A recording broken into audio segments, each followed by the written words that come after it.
My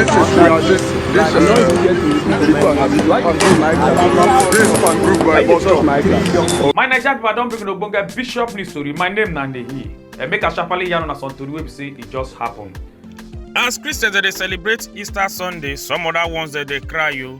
Kasala doko happen as Omila terrorists they go attack one village where they call Mbalom community for Gwe local government area of Benue state. Now in this Kasala take happen on Easter Sunday as a kpuff by about 17 people them. And are the people where they live for inside the community and they come out come yarn this talk. And now April 50, 2026. Now this will take happen around that kind 4:45 p.m.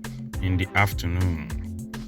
On April 2nd, 2026, the operative of Lagos State Environmental and also Special Offense Task Force they don't continue to they catch all those Omila hoodlums that will say that they attack people and also motorists there for inside Lagos State. People will say their motor break down for road as they can arrest some people. They will say they go attack one man. We say in motor break down for road for inside Onikpa area for Pangrove area for inside Lagos State. 9 this Kasala take up. We may they can arrest 3 suspects them and also can arrest 2 other ones them from different locations around that kind Pangrove bus stop area and also for Oniru area for Lagos Island. 9 they arrest those Omila people there.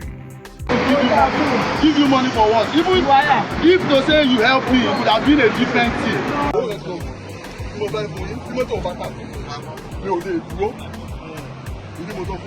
Just less than 24 hours, so President Bola Ahmed Tinubu come out to come talk, say the people of Jos say the plan not go continue again and not go happen again. Omila terrorists they don't go puff by 3 people again for one community where they for inside Jos North for Plateau State on 3rd of April 2026. As they come out come they talk, say don't tell where they shout. They tell government, say me they come clear off all those Omila terrorists where they for inside their forest to say but.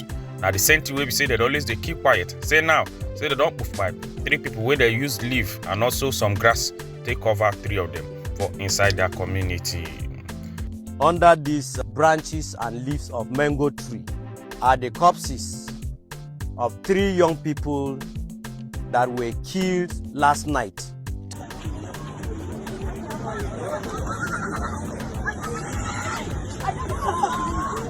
President Bola Ahmed Tinubu don't come out to come beat a hand for chest. Say the administration say they go must defeat Omila banditry and also terrorists for inside Nigeria. He come out to yarn this talk. On Saturday will be April 4th, 2026. During the speech, we've seen the commission the gateway for international airport wey dey for Iperu for Ogun State along the raft. As in come out come the yarn. Say all this infrastructure project say na wetin be say in own administration, the commission and they do am for inside Nigeria.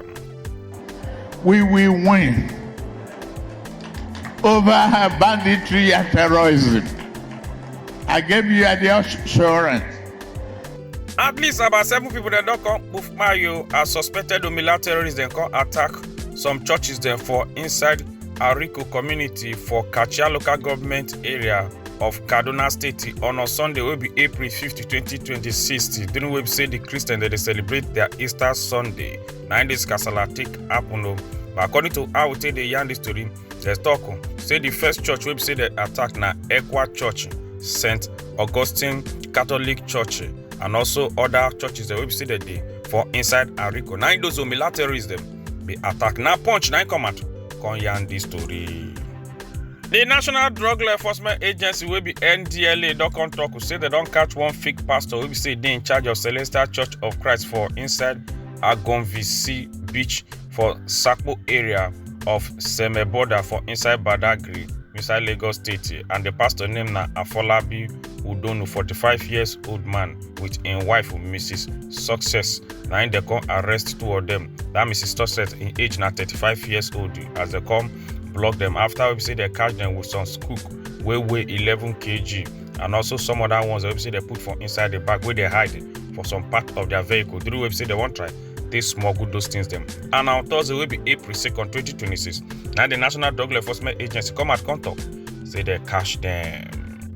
The former Vice President of Nigeria and also the former People Democratic Party presidential candidate will be Atiku Abubakar. He don't come at contact say like this, saying go support anybody will go become the ADC, will be African Democratic Congress presidential candidate for inside the 2027 general election. In come at Konya and this talk on Easter Sunday will be April 5th, 2026. Say anybody wey say go win or to become the candidate of ADC, say him go support the person.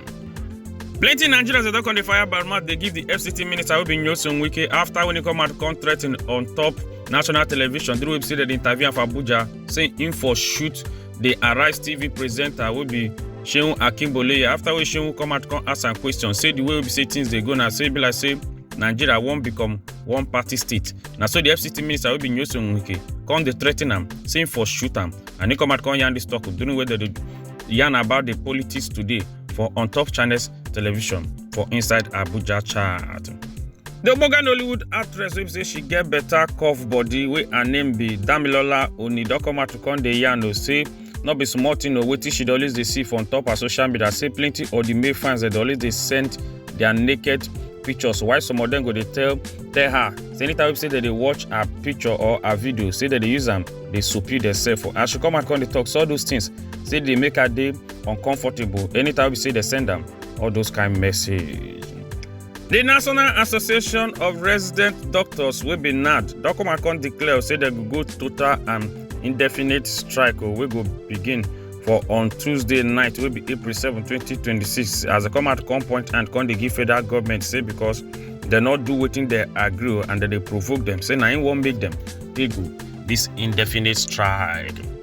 This Nigerian lady don come dey yarn her mind for on top social media wey her name be Lilian Okafor. As she dey talk, come send this picture how she take support her boyfriend. The way we say her boyfriend not well, come support the boyfriend for hospital and plenty other things. And two of them say they don dey knack because they date themselves for over 10 years. Say but see now the boyfriend don't come run leave am go marry another woman. We make her come post the picture of the boyfriend and the woman wey say they won't marry each other.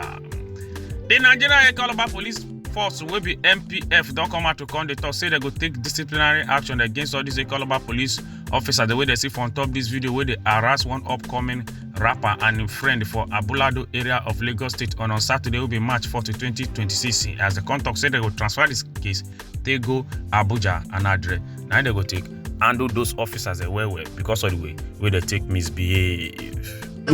Why you touch my glass, Oga? Why you touch my glass? Don't follow me to anything later.